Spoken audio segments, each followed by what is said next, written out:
Самая хорошая новость недели – это то, что мы все-таки решили не уезжать из Батуми. А мысль такая появилась в 2022 году из-за того дурдома, который здесь творился. Наверное, в октябре 2023 можно уже поставить точку и сказать, что эта безумная волна закончилась, и Батуми снова стал комфортным городом для жизни. Почему-то самая массированная история была на тему того, что это очень хорошо, когда очень много иммигрантов приезжают в Грузию. Нет, когда очень много приезжает, на самом деле очень плохо. Их становится слишком много, они начинают скупать все подряд, потом они начинают привозить не только хорошее, но еще и плохое. Вот с точки зрения именно живущего здесь, наверное, такие бешеные всплески активности, они Грузии все-таки, наверное, не нужны. С одной стороны, это хорошо, это, конечно, развивает туризм, но с другой стороны, приезжает очень много людей, которые, в общем-то, никакого отношения не имеют к самой концепции, как жить в Грузии. Например, люди, которым совершенно не надо было никуда уезжать, они просто резко сорвались в октябре месяце и приехали сюда. И в Батуми появилось очень много проблем, на самом деле, из-за этой бешеной волны. Я повторюсь, я очень рад, что она, слава богу, наконец-то уже спала. А проблема заключалась в том, что слишком много людей, которые предоставляют слишком много услуг, никто ни за что не отвечает, бум на строительном рынке, то есть в плане ремонтов никакой ответственности у ребят не было, даже мне пришлось поменять подрядчика, по сути, хотя он был вроде бы хорош. А почему? Потому что, когда начинаешь спрашивать за качество работы или услуг, говорят, идите нахрен, я извиняюсь, и просто переходит на следующий объект. И это, по-моему, до сих пор, кстати, еще осталось в строительной сфере, к сожалению. Помимо всего прочего, эта волна иммигрантов очень здорово подняла цены на арендное жилье и очень здорово подняла цены, я так понимаю, что и на продукты в том числе, что при условии среднестатистической батумской зарплаты было уж совсем нехорошо. Вот сейчас, мне кажется, по количеству людей все более-менее нормализовалось, и не приходится элементарно толкаться на улице, когда двигаешься по Батуми. Я сейчас иду по улице Горгеладзе, это вторая улица от моря.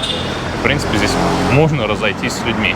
Хотя народ, как бы есть, то есть город-то не вымер, но все-таки не приходится толкаться. Часть народа вернулась к себе домой, те, кто мог это сделать. И это тоже как бы снизило количество людей.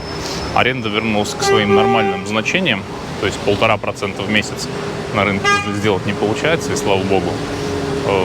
Упавшие цены все-таки здесь остались те люди, которые выждали столько, сколько нужно, выдержали эти бешеные цены и, в принципе, продолжают арендовать сейчас уже, наверное, те, кто и до 22 года сюда ехал, тем, кому здесь нравилось, не потому, что им пришлось покинуть место собственного жительства, а потому, что им здесь прямо вот было хорошо.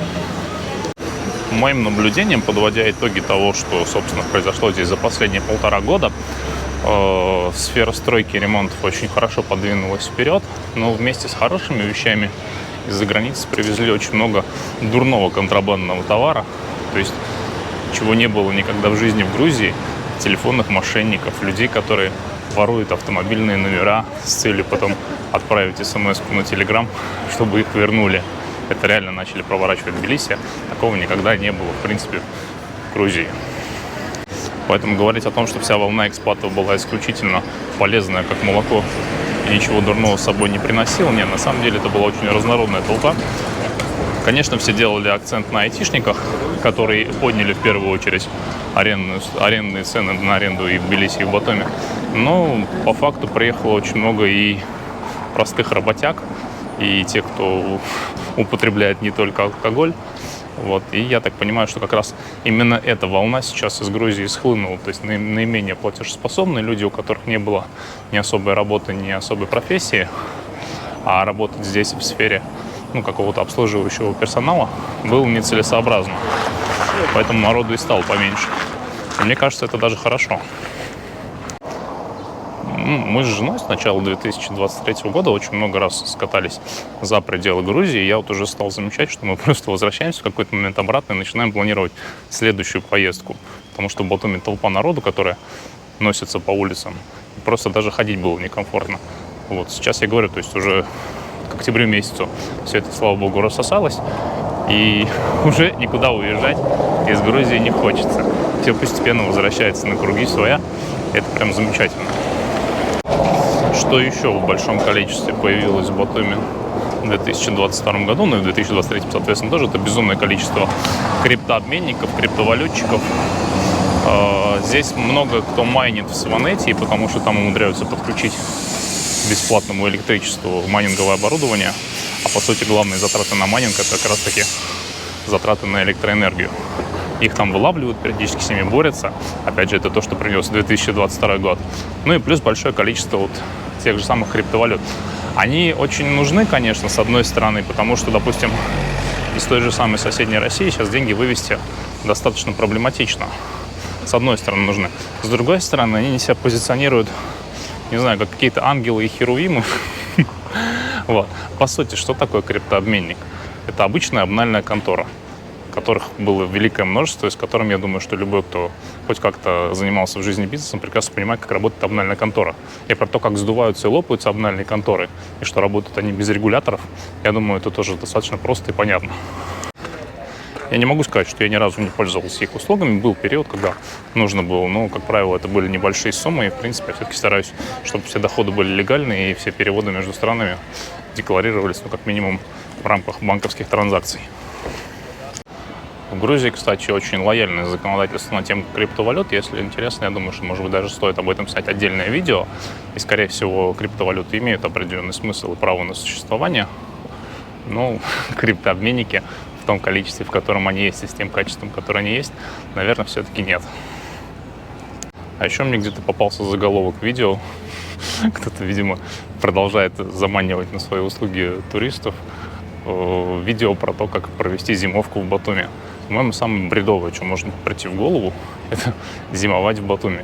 Батуми — это город летнего сезона, куда имеет смысл ехать, ну ладно, ранней осенью, поздней весной и летом. Планировать сюда переезд для того, чтобы провести здесь зимовку, ну, к чему это приведет? Скорее всего, это приведет к тому, что будет арендована какая-то недорогая квартира, которая предназначена под сдачу исключительно летом. В ней будет сыро, холодно и мокро. И, собственно, зима в Батуми, она, ну, такое солнце тоже может быть, конечно, в течение января месяца. Но, как правило, погода стоит дождливая, промозглая и холодная. И если нету комфортной сухой квартиры, в которой есть хорошее качественное газовое отопление, то смысла зимовать в Батуми нету. Да и, в принципе, ну, на зимовку имеет, наверное, смысл уехать там куда-нибудь в Восточную Азию, где это фактически является летом. Но ехать в Батуми на зимовку, мне кажется, это прям безумие. Более-менее, кстати, нормализовалась загруженность в Батуми по социальной сфере. То есть, если раньше куда бы ты ни обратился, там, приходить через неделю, а то и через две, то сейчас уже более-менее стали появляться окошки. Я хотя бы стал записываться более-менее вовремя, попадать к стоматологу. Потому что в пик 22 года я сам на свою голову насоветовал его кому-то, кто спрашивал у меня контакты, и в результате получилось так, что я сам не мог записаться к стоматологу раньше, чем через 2 месяца. Сейчас вроде это безумие немножко успокоилось, ну и примерно так же во всех остальных социальных сферах. То есть они перестали испытывать эту бешеную нагрузку. Хотя при этом народу достаточно разномастного и разнородного в городе достаточно много. Еще перед тем, как снять это видео, я на ютубе мне постоянно стали попадаться ролики о том, что произошел крах недвижимости в Батуми. Причем эти интервью дают сами застройщики. Мне кажется, произошел не крах, а у них просто перестали скупать разовые этажами. И их это стало очень сильно напрягать. Хотя на самом деле, в принципе, ну, наверное, рынок работает так же, как он работал до бешеного спроса. Просто сейчас опять стало интересно применять рассрочку. Стали как бы появляться какие-то специальные предложения. И так оно, в принципе, и должно быть. Ну, а так, в целом, мне кажется, город получил в том числе очень большой какой-то финансовый пинок, потому что я заметил, что даже те заведения, в которые мы ходили годами после 2022 года, то есть после того бешеного ажиотажа, они сделали уже многие ремонт. То есть тот же самый суши-бар Токио просто преобразился. Даже в каких-то мелких забегаловках они все тоже отремонтировались. То есть эти деньги, которые были влиты от этой безумной волны, которая сюда пришла, они, ну, как бы реинвестировались в этот самый малый бизнес, и качество как раз-таки инфраструктуры, ну, как по мне, так улучшилось.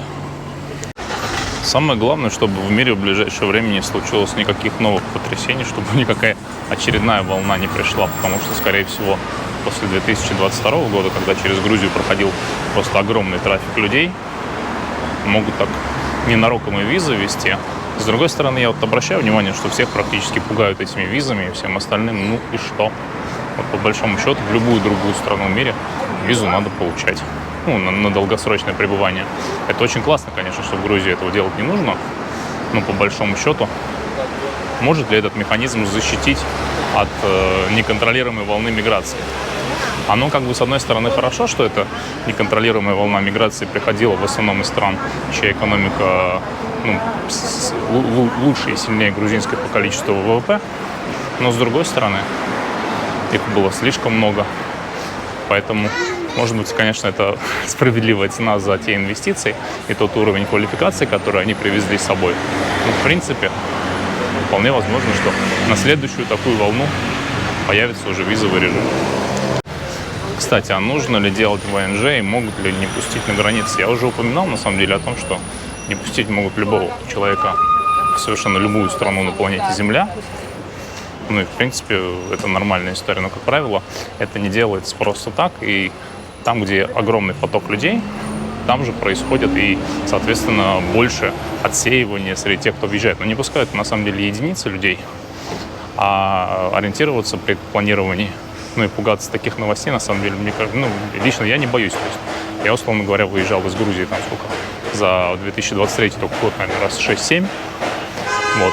По большому счету, если ты ничего такого не совершал, ты не стоишь на заметке местных органов, на тебя нет никакого специального крыжика на таможне, то, собственно, с чего бы они тебя не должны пускать? Ну, какой в этом смысл? Есть определенные законы, эти законы работают. В моменты перегрузки, скорее всего, начинаются какие-то попытки остановить этот огромный поток людей. Вот. И в том числе, наверное, и по ВНЖ тоже. Но по ВНЖ, мне кажется, просто юстиция была настолько перегружена, что им было проще отказывать, чем рассматривать. И такого количества новых жильцов, наверное, в маленькой 3,5 миллиона Грузии просто было и не нужно. Очень хорошо досталось местным банкам. Кстати, вот сейчас ребята знакомые приедут из Турции, и они говорят, что им в Турции не дают возможности сейчас открывать новые счета. И они приедут сюда с целью открыть счет, потому что они работают на удаленке, деньги себе в основном переводят чуть ли не Western Union туда, снимают и аккумулируют огромное количество налички. Эту наличку надо бы держать уже в банке, а не получается, потому что счета не открывают. Здесь, условно говоря, в Батуми все еще можно открыть счет по загранпаспорту, не обязательно для этого быть гражданином Грузии. Заморочки стали появляться, я думаю, что, опять же, из-за огромного наплыва людей. И заключаются они в том, что тот же самый Банк Грузии, где я являюсь клиентом уже более 5 лет, для того, чтобы открыть мне альтернативный счет, девочка у меня 3 дня спрашивала только документы, которые нужны для открытия счета. Я понимал, что она не знает даже список документов, который ей нужен. То есть она просто брала у меня пакет документов, когда она чего-то там недоспросила. Соответственно, она позвала меня к себе, вызвонила по телефону, попросила еще раз донести еще кое-что, потом еще кое-что. Потом мне уже просто надоело, что я 3 дня хожу открывать счет. Я как-то к этому не очень привык, живя в Грузии. Я пошел в Кредобанк, и в Кредобанке мне за 40 минут спокойно открыли счет, и до сих пор я им пользуюсь. Просто мне нужно было еще один счет открыть. Это фактически в Кредо это заняло 40 минут. Банк в Джорджии 3 дня, и там еще до рассмотрения мы даже не дошли. И вопрос это скорее не в том, что тебе не хотят открывать счет, а в том, что у них нет такого количества свободных специалистов, которые хорошо обучены, которые могут очень быстро тебе его открыть. Получили банки эти деньги, а им нужно с ними что-то делать, то есть их нужно куда-то тратить. Соответственно, куда они их стали тратить? Они просто профинансировали все отрасли экономики. В первую очередь, для Батуми это, конечно, строительная сфера, то есть от производства стройматериалов до, собственно, производства самих домов и квартир. Даже те стройки, которые зависали и тормозили по срокам сдачи, к ним приходили прям целенаправленно сотрудники банка и просили: возьмите у нас, пожалуйста, деньги в кредит и достройте, пожалуйста, побыстрее и начинайте уже продавать. Потому что денег много, их нужно куда-то девать. Банк становится в этот момент сам инвестором, ему нужно аккуратно рассовать, собственно, деньги, которые ему вручили. Ему нужно раскидать их по каким-то проектам, чтобы также эти деньги работали и приносили какую-то пользу. Поэтому хорошим итогом 2022 года для Грузии стал огромное вливание свежей порции крови в экономику страны. И сейчас она, чтобы, ну, грубо говоря, она даже элементарно ассимилировалась, экономические циклы, они там по 3-5 лет занимают. То есть фактически я так думаю, что все должно быть только хорошо. Единственный минус — это то, что начался мировой финансовый кризис. К сожалению, почему-то про это никто ничего не пишет, но по всем ощущениям сейчас идет как раз именно он. И это, конечно, процесс развития, наверное, здорово притормозит, потому что все равно экономика, находящаяся внутри экономики планеты Земля, она так или иначе от нее зависима. Но опять же, я лично помню кризис 2008 года, кризис 2014 года он меня по большому счету не коснулся, потому что я в нем не участвовал, скажем так, я был далеко, мы жили в Болгарии.